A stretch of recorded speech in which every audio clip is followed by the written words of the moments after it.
Jain friend KPS group of education में स्वागत है। और हम लोगों का आज जो टूर रहा है, एक तरह से स्टाफ टूर रहा है केपीएस परिवार का, वो परिवार आज पहुंचा है विश्व धरोहर स्थल, जो 7 महान आश्चर्यों में देखा जाता है, सुना भी जाता है। इतिहास में आपने इतिहास के पन्नों में भी जरूर पढ़ा होगा और देखा भी होगा, बहुत से लोगों ने सुना ही होगा। और आज यहाँ आने का सौभाग्य प्राप्त हुआ। और यह किला एक किला की तरह है, और यह 16वीं शताब्दी से आज 21वीं 22वीं शताब्दी में प्रवेश कर रहा है। वैसे ही तरोताज़ा है। ये अलग ही इस्लामिक श्रेणी में बना हुआ है, इस्लामिक धरोहर के रूप में बना हुआ है। और इसकी नक्काशी भी इस्लामिक ही मतलब तौर तरीकों से की गई है, जैसा कि आप देख पा रहे हैं, एक मकबरा के रूप में। राइट और लेफ्ट साइड में भी मतलब किला टाइप दिया गया है। और ये मैं आपको बेसिक जानकारी दे रहा हूँ उसके बारे में। इसकी पूरी रूपरेखा और इसकी स्ट्रक्चर मैं आप सभी लोगों को बताऊंगा, क्या माप है और किस नदी के किनारे है। नदी की बात किया जाए तो यह नदी है जो जानी मानी नदी और फेमस नदी रही, यमुना नदी। हालांकि वह राष्ट्रीय नदी नहीं है, अभी गंगा भी राष्ट्रीय नदी घोषित नहीं हुई है।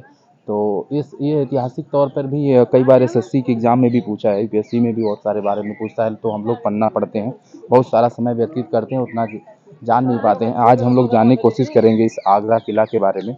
और बहुत देखिए गर्मी है, इसलिए सैलानी भी यहाँ पे कम है। अपने हिंदुस्तानी लोग भी देखे जा सकते हैं, वो भी कम संख्या में है। अमूमन लगभग 10 से कम ही पब्लिक होगी टोटल मिला के, या 7 या 8 हज़ार के आसपास होंगे टोटल। लेकिन जब सैलानी आते हैं तकरीबन आप नवंबर दिसंबर से लेकर के उधर फरवरी मार्च अप्रैल तक, यहाँ पे सैलानियों का जमावड़ा रहता है। आगरा किला एक यूनेस्को द्वारा घोषित विश्व धरोहर स्थल है। यह किला जो अगर बात किया जाए भारत के उत्तर प्रदेश राज्य के आगरा शहर में स्थित है। और इसके लगभग 2.5, जैसा कि दोस्तों मैंने बताया कि ताजमहल जो विश्व धरोहर की अगर बात की, यूनेस्को के आपने नाम सुना होगा, यूनेस्को में बहुत सी सारी रामसर साइटों को भी केंद्रित किया गया है, और वहाँ पे ताजमहल को भी। तो ताजमहल यह जो है उत्तर प्रदेश राज्य के ही आगरा शहर में स्थित है। विश्व धरोहर मकबरा और विश्व के 7 अजूबों में से एक है। इसका निर्माण 17वीं शताब्दी में मुगल सम्राट शाहजहां ने अपनी पत्नी मुमताज बेगम की याद में बनवाया था। और अगर स्थान की बात किया जाए तो इसकी ऊंचाई जो है 171 मीटर है, 171 मीटर तकरीबन 561 फीट है। और वास्तुशास्त्री उस्ताद अहमद लाहौरी साहब, देखिए ये एग्जाम में पूछा गया क्वेश्चन है, वास्तुशास्त्री ताजमहल के कौन थे? तो उस्ताद अहमद लाहौरी साहब। वास्तुशैली की बात किया तो मुगल दर्शक पर्यटन 30 लाख से अधिक 2003 में आए थे, तब से अब तक का 2003 का रिकॉर्ड नहीं टूट पाया है।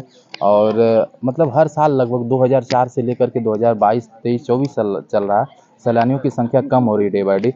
इसका कारण आप लोग कमेंट करेंगे। दूसरी बात है कि यह सांस्कृतिक मानदंड और 1843 7वां सत्र रहा है।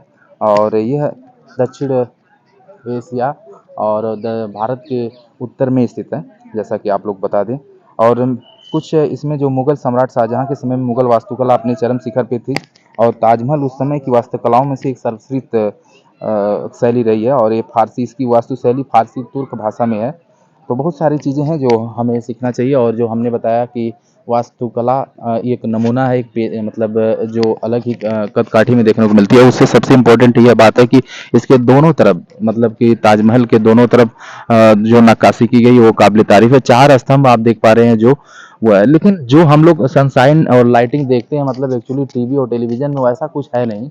मतलब एक बार आप सामने से देखने में कोई चीज़ अलग रहती है। जैसे हम लोग क्रिकेट मैच देखते हैं, सामने से ऐसा लगता है टेलीविजन में कि बहुत ज़बरदस्त पिच होगी, बहुत ज़बरदस्त घास होंगे, लेकिन नज़दीक से देखने में बहुत ज़मीन आसमान का फ़र्क रहता है। इसीलिए राहुल संकृतायन सर ने कहा था कि आप जब कि कोई चीज़ को सामने से अवलोकन करेंगे, अपने चक्षुओं से, अपनी निगाहों से उसे अवलोकन करेंगे, और ज़मीनी मतलब बन के स्पर्श करेंगे, तो आपको लगेगा कि मतलब बोलने वालों में कितना अलग है। इसीलिए इतिहास के पन्नों में बहुत ज़्यादा उलेड़ दिया जाता है, बहुत ज़्यादा मतलब उसकी तौर तारीफ कर दी जाती है।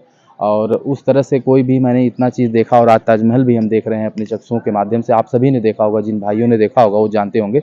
वो वैसी श्रेणी में नहीं जैसे श्रेणी में जाना जाता है इतिहास के पन्नों में। तो इतिहास उन्हीं लोगों का रहा है जिन लोगों के पास पैसे रहे वगैरह, तो यह नक्काशी रही है। लेकिन इतिहास की बातों में न जाते हुए आप साक्षात देखेंगे। लेकिन है नमूना, उस जमाने में 16वीं शताब्दी थी, तब इतनी टेक्नोलॉजी नहीं दोस्तों बढ़ी थी। लेकिन आज के डेट में टेक्नोलॉजी बढ़ने के बाद भी ऐसी नक्काशी नहीं किसी मतलब कि जो भी इंजीनियर की जा सकती है। तो केपीएस परिवार, यह मिला ताजमहल, जो कि अपने आप में 7वां आश्चर्य है विश्व का। और यह जमुना नदी के दक्षिण पश्चिम छोर पे स्थित है, और उसके बगल में जमुना नदी है। और आप रोड से भी आएंगे इस क्षेत्र में तो कई तरह से चारों तरफ से आने का रास्ता है, संकरा कुछ रास्ता है, तो ये आसानी से आप आ सकते हैं। ये आगरा में है। आगरा है उत्तर प्रदेश का एक प्रसिद्ध स्थल भी है और प्रसिद्ध डिस्ट्रिक्ट भी है। तो दोस्तों इस वीडियो में इतना ही, आगे भी जानकारी देंगे हम, इस वीडियो में बने रहेंगे, तब तक कि आप वीडियो में बने रहें दोस्तों। Thank you.